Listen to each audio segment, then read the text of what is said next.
It's been almost 10 years since Mad Max Fury Road. That's pretty unbelievable. Next year is the 10-year anniversary.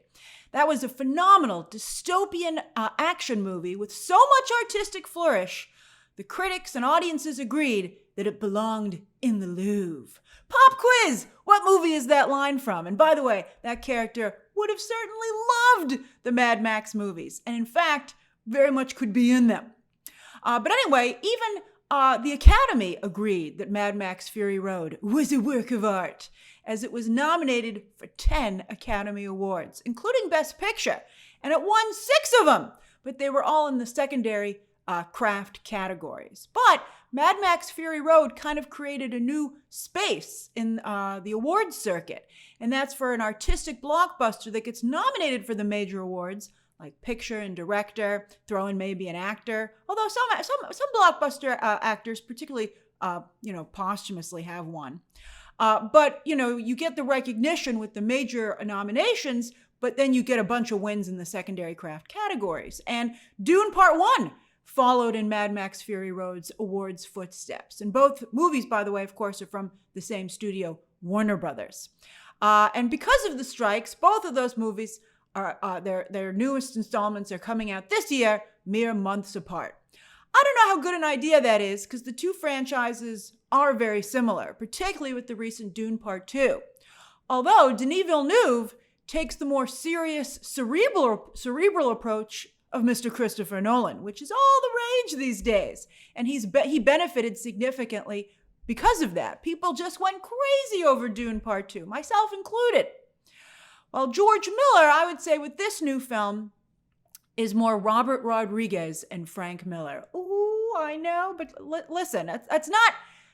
It's a little bit of an insult, but it's I think there's some merit to it as well. He's in a different space, especially because of the second film. See, while Dune Part 2 levels up, this prequel to Mad Max Fury Road not only doesn't have the same sophistication, but it also doesn't benefit from being new.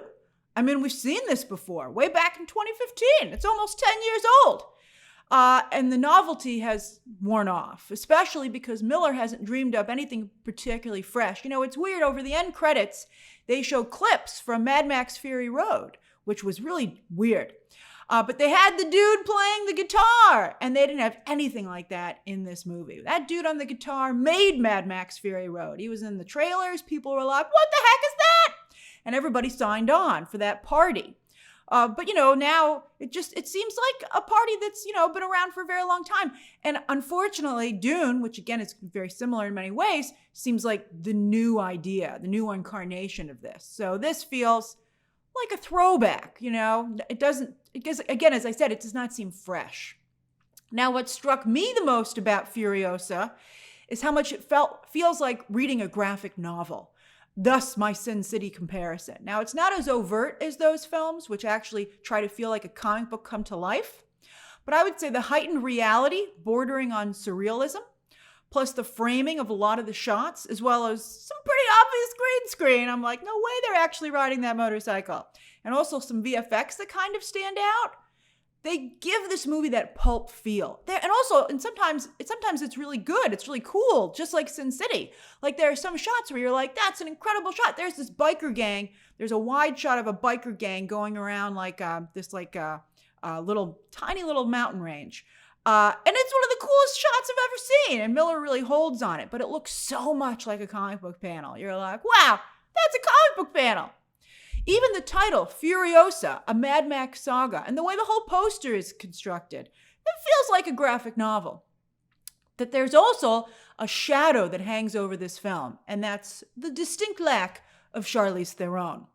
Now, Theron was a revelation in the 2015 film, an action heroine cut from the same cloth as Ellen Ripley and Sarah Connor, yet distinct in her own right.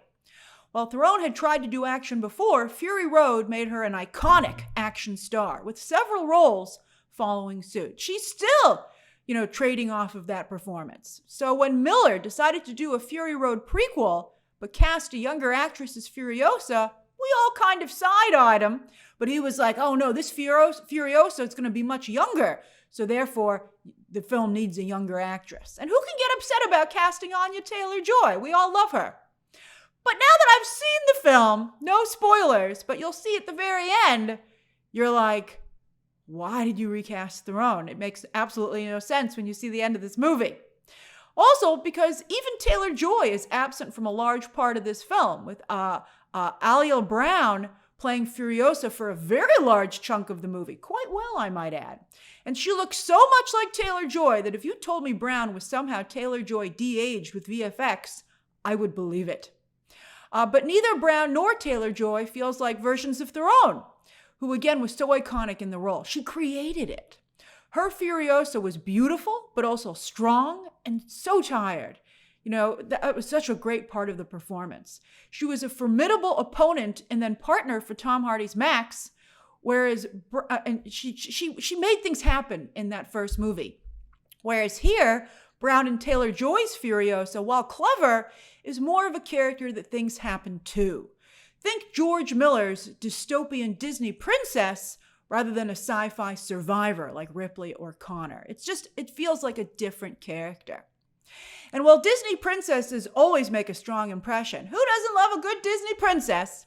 They are often overshadowed by their villains, as is the case with this film.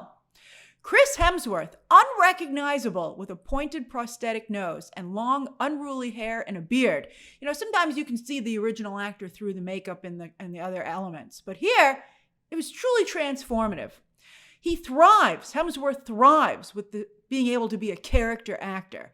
He's a preening idiot like Gaston, who, thinking himself some kind of desert biker Jesus, is very, very dangerous. How do you make Chris Hemsworth unlikable? It's tough, but George Miller does it by having this character do truly appalling, irredeemable things. You're like, nope, no going back from that. You're dead. The motivation for which is kind of explained in a third act monologue. But whatever. This Dementus believes his motivations, and so often the deranged have their nonsensical motivations. So it made sense. It worked. But what a role, Dementus. One that visually, subtly evolves over the course of the film, which was not given away by the ad campaign, which makes it an even more welcome surprise. You were like, that's really cool. And the dialogue, highlighted with nuance by Hemsworth. Hemsworth's got nuance. Who would have guessed it?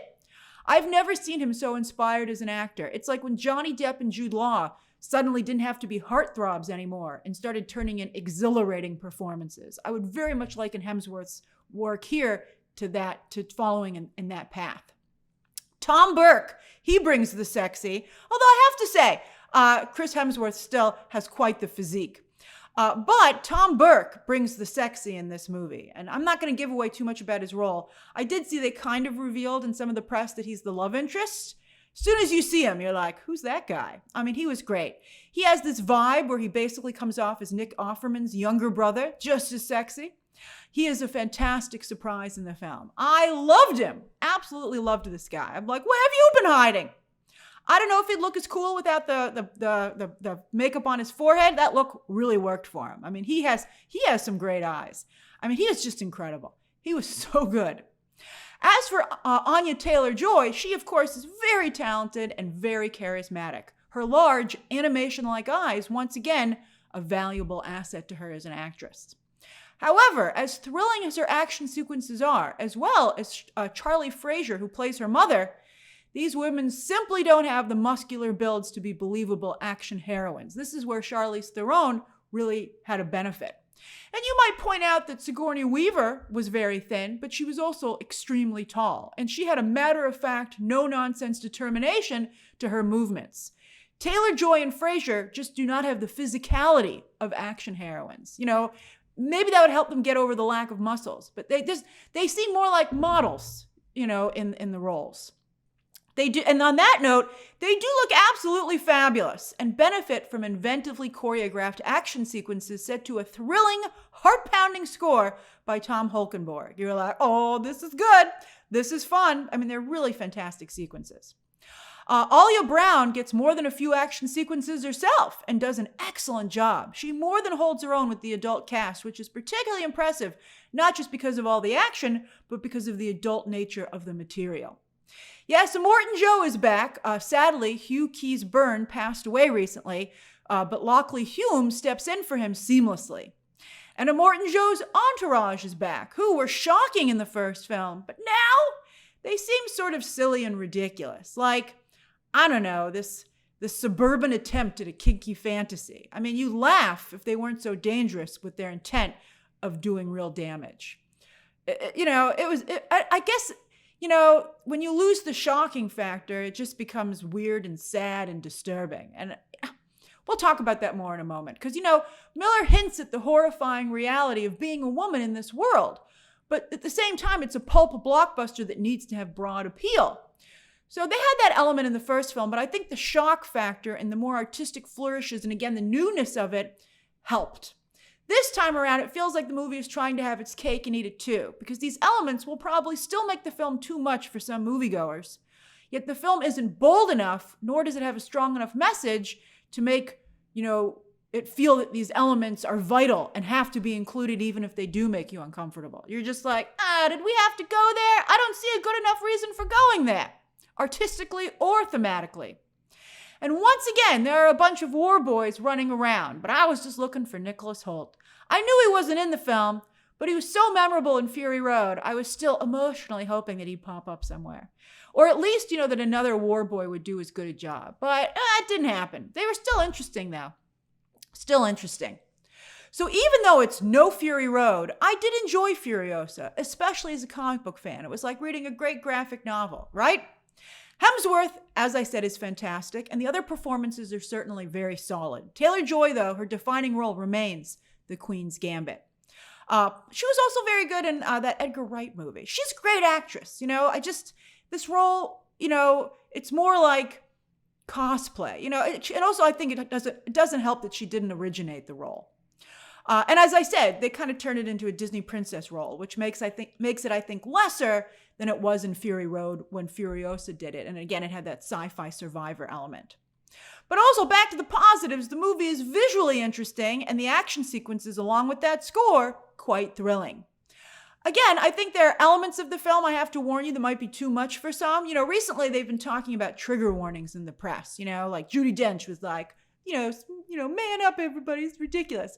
But I agree. I think, you don't have to give away what is going to trigger people, but I think people should be prepared. I felt that way about Poor Things. One of my biggest problems with that film is that you weren't prepared going in. And then, because the argument that Judi Dench and I think who else, Ralph Fiennes maybe, was like, don't you want to be surprised? Well, that you can still maintain some element of surprise, but I do think people should know what they're in for to a degree, because maybe you don't want to be in for that. So yeah, I have to tell you, there's like some really dark stuff here, like wow, like really, like it's bad, right? So do I think it's bad enough that it'll make you walk out? Probably not. You'll probably sit there being like, I don't really think that, as I said, that needed to be in this movie. Although afterwards, if you're talking to a friend who's on the fence, you might be like, maybe it's not for you, particularly if you think they might be triggered.